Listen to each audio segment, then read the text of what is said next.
Chapter 246-2, A Chaotic Mess. Inside a quiet and unremarkable courtyard in the city, there resided an esteemed guest from the capital. The courtyard wasn't very grand or opulent, but it was very tidy, and all of its furnishings were quite elegant and tasteful. Furthermore, the courtyard was situated in a quiet pocket in what was otherwise quite a busy location, so it was clear that a great deal of thought had been put into its site selection and construction.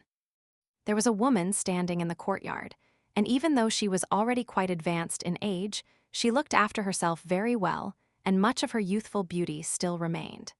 At first glance, one could easily mistake her for a young woman only around 30 years of age. At this moment, she was bent over slightly, feeding the fish inside a large vat. Inside the vat were around a dozen tiny goldfish, while on the surface of the water were numerous water lilies, and there was an alluring contrast between the green and the gold. Aside from her, the only other person in the courtyard was a physically imposing maidservant with a saber strapped to her waist. However, there were many more people lurking in the shadows on the streets and alleys around the courtyard, including elite soldiers from the military and several formidable martial artists. Some of the most experienced and capable law enforcers of the regional supervisor's manor had arrived in the area well in advance, and that was a clear indication that the woman staying in the courtyard was quite an important figure. However, despite all of these protective measures that were in place, the maidservant in the courtyard, who was as well built as a man, suddenly crumpled to the ground without any warning, while a handsome young man holding a folding fan appeared behind her. His sideburns were drifting slightly in the light breeze produced by his fan, and he cast his gaze toward the elegant woman still feeding the fish in the water vat. Her stunning figure was certainly a sight for sore eyes, and for him, it was worth making the trip just for this piece of stunning scenery. The woman stood up straight as she turned in silence to look at the young man, who smiled as he said, "Greetings, madam. We've met before in the capital city." The woman remained calm and collected as she sneered. Since when did the Han clan of Mount Xiaocheng dare to oppose a general? The young man put his folding fan away, then placed his hands over his own face, rubbing it. A moment later, a face that was extremely familiar to the woman was revealed, and his voice had also changed into one that she couldn't have been more familiar with as he asked, "How about now, madam?" Before the woman could scream, Han Yuanchen gently pressed a finger over her lips as he made a hushing motion and said, "Rest assured, madam, I like to claim the hearts of women, but I would never stoop as low as to have my way with a woman by force. However, I'm sure that you'll be willing to surrender your body to me someday, and when that time comes." At this moment, Han Yuanchen had adopted Chu Hao's appearance, and he pointed at the water vat of fish as he concluded, "We'll be able to have as much fun as a pair of fish swimming through the water." In the Blusher Prefecture of colorful Garment Nation, an elderly scholar with a jade pendant hanging from his waist was standing atop the city walls with a grim look on his face. Inside the imperial study in the capital city of colorful Garment Nation, another elderly scholar was standing with his hands clasped behind his back. He also had a jade pendant hanging from his waist and was looking out the window in silence, while the emperor of colorful Garment Nation was standing beside him in an uneasy fashion, not even daring to sit down. In ancient Elm Nation, there was yet another elderly scholar with an identical jade pendant hanging from his waist. He was sitting in a crude horse-drawn carriage that he had rented, and the coach driver was a young man constantly complaining about everything.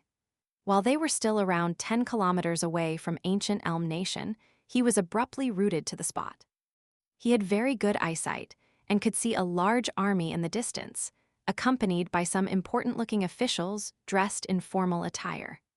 There was also a golden-robed man standing beside the official road, and from the looks of it, all of them seemed to be waiting for someone. The scholar inside the carriage set down the book that he was reading, then said to the coach driver, "Take me to the relay station. Rest assured, they're waiting for me. In addition to the deposit issued to you earlier, the reward given to you in private by ancient Elm Nation's imperial court will serve as the rest of my payment."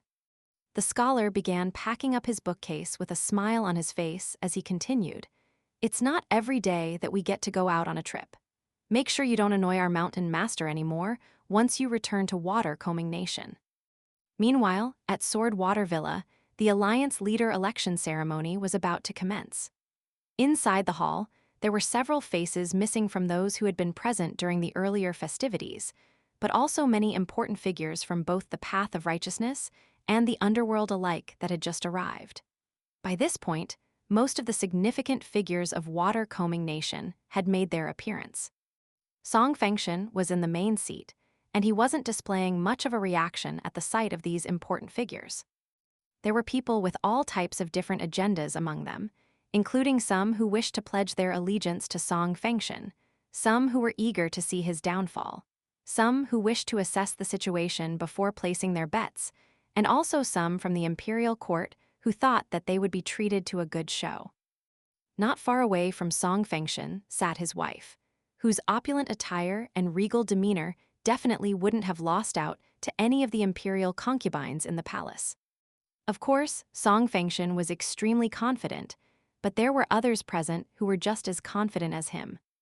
However, neither side could have anticipated that the arrival of an unwelcome guest would completely shatter the plans that they had meticulously put together over the course of many years.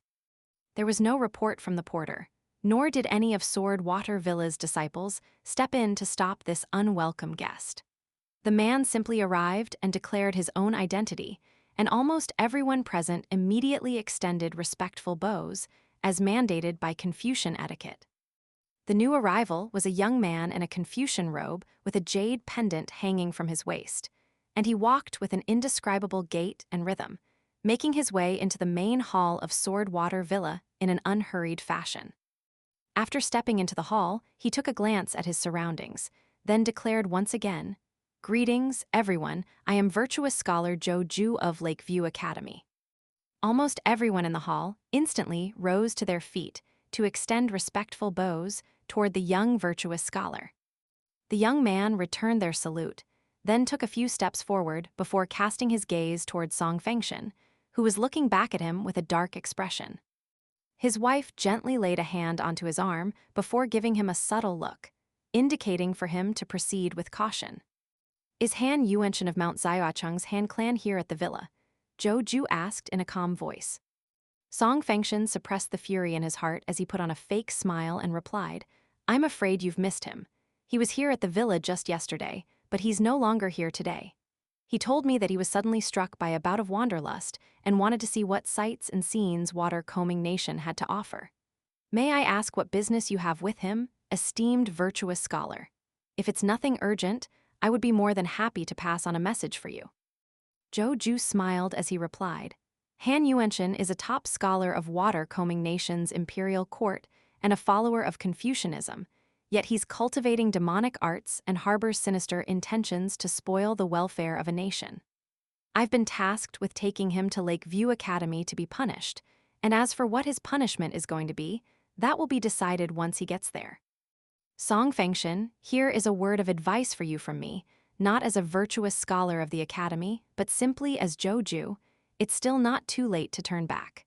Don't run your horse off the cliff, then only come to regret your actions as you fall." Song Fengshen placed his elbow on the armrest of his chair, then rested his chin on the palm of his hand as he cocked his head to the side, sizing up Zhou Ju with an amused smile on his face. It was said that whenever these noble scholars left the academy to carry out official duties, they would always be carrying these jade pendants bestowed upon them by the sage of the academy. Those jade pendants recorded their experiences and conduct, and was supposed to be a measure put in place to assure others of their integrity and cleanliness of conduct. The jade pendants were the simplest of jade amulets meant to bring safety and prosperity, but they had different text engraved upon them depending on the noble or virtuous scholars they had been assigned to. The inscriptions were always extremely profound, often containing expectations and advice that the sage of the academy had for these scholars. In a display of extreme rudeness, Song Fengshen showed no intention of replying, so his wife naturally interjected to defuse the situation, standing and extending a curtsy toward Zhou Ju as she smiled and said, "If Han Yuenshen really has committed such heinous crimes, then our Sword Water Villa will be sure to perform its duty and assist the academy in apprehending him." Zhou Ju cast his gaze toward the woman, then scoffed in a cold voice. You're only able to stand here and speak in such a righteous manner because your bridge of immortality was severed long ago. Otherwise, you won't be in a much better position than Han Yuanshan right now. Those who pursue the demonic arts have no place in this world, and any demonic practitioners who dare to disrupt the welfare of nations will have our academy to answer to. Song Fengshen sat bolt upright as he glowered intently at Zhou Ju. Have a bit more respect when you speak to my wife. Fengshen, the young woman hurriedly called out as she turned to him with an urgent expression, and Song Fengshen took a glance at her before heaving an internal sigh and falling silent again. All of a sudden, Du Yang, the self-proclaimed leader of the demonic orthodoxy, took a large swig of wine, then slammed his cup heavily onto the table with an audible sneer.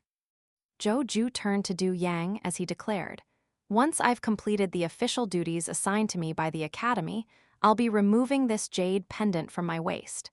I hope you still have the courage to sneer at me then." Du Yang took a derisive glance at Zhou Ju out of the corner of this eye, then chuckled. Others may fear Lakeview Academy, and I do as well, but I'm nowhere near as afraid as the others as I'm aware of your academy's rules.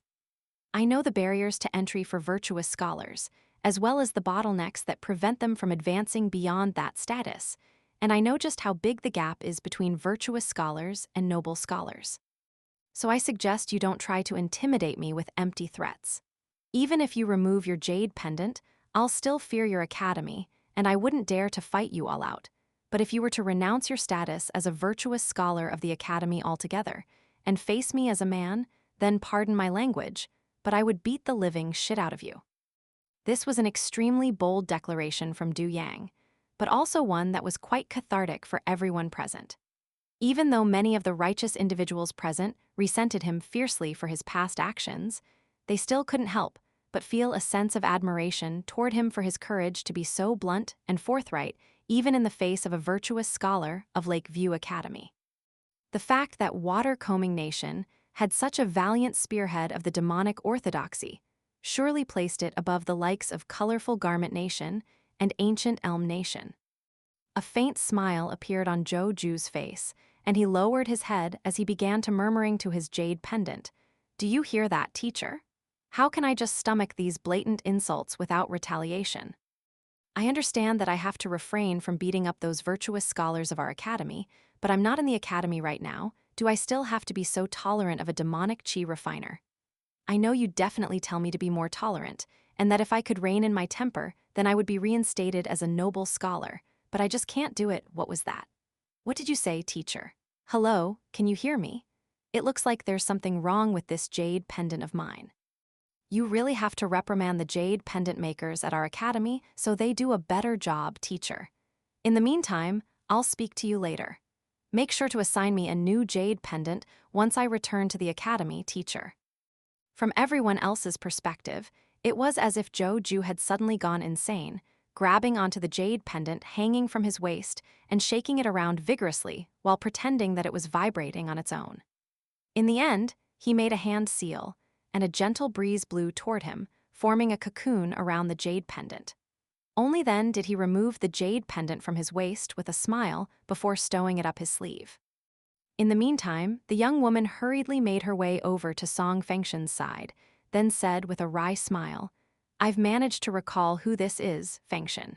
He's one of the direct disciples of the sage of the academy. Among all of the sage's direct disciples, he's the youngest and has the shortest temper. As for his powers, if he's not ranked at the top, then he's at least the second-ranked disciple. At just 30 years of age, he became a noble scholar, and that had created a massive stir at the time. He's regarded as the second brightest young prospect of the academy, behind only Kui Mingwang, so he's always been closely protected by Lakeview Academy. According to our sources, his name is Zhou Juren and not Zhou Ju, and that's why I wasn't able to recall who he was right away." Du Yang gulped nervously as a sense of foreboding welled up in his heart. He didn't know that Zhou Ju was Zhou Juren. Hearing Zhou Ju mutter to himself about beating up virtuous scholars and a reinstatement to the status of noble scholar had alerted him to the fact that this was not someone to be messed with. Hence, he immediately rose to his feet and was about to apologize. There was no shame in conceding inferiority to a noble scholar of Confucianism. However, Zhou Ju didn't give him a chance to apologize. He stabbed a finger in Du Yang's direction as he smiled and declared, "Our Confucian predecessors once spoke of a valley filled with broken rocks and gusts of wind fierce enough to have those broken rocks swirling around like weightless leaves. It may sound implausible, but I'll demonstrate that all of you right now." All of a sudden, fierce astral winds swept through the air in a radius of about 3 meters around Du Yang, and they were as ferocious as a tornado as they revolved around Du Yang in a frenzy. After the astral winds subsided, all that remained of Du Yang was a bare skeleton. Zhou Ju didn't even bother to take a glance at Du Yang's skeletal remains as he turned to Song Fengshen and said, "I'm sure you've come to realize that I was actually speaking to your wife with plenty of respect just now." Song Fengshen was so furious that veins were bulging on the back of his hand, but his wife was holding him down with a firm grip and a smile on her face. She replied, "Of course. We are extremely grateful for your kindness, esteemed virtuous scholar." Zhou Ju smiled as he said, "Seeing as Han Yuanshan isn't present, I won't interrupt your ceremony any longer. I'll go look for him. You can continue as you please." With that, Zhou Ju turned and departed in a casual and graceful fashion. Right as he emerged from the entrance of the villa, a duo consisting of a young boy and an old man just so happened to be returning. Both of them had blood stains all over their clothes, indicating that they had just endured some tough battles. None of them stopped or said anything, and they passed each other by right as they were striding over the doorstep. Zhou Ju immediately began to scrutinize Chen Ping'an intently, and the latter found that to be rather strange, so he returned Zhou Ju's gaze, and their eyes met. Even after Chen Ping'an had already made his way into the main hall, and their eye contact was broken, Zhou Ju was still staring intently at Chen Ping'an with an unblinking gaze.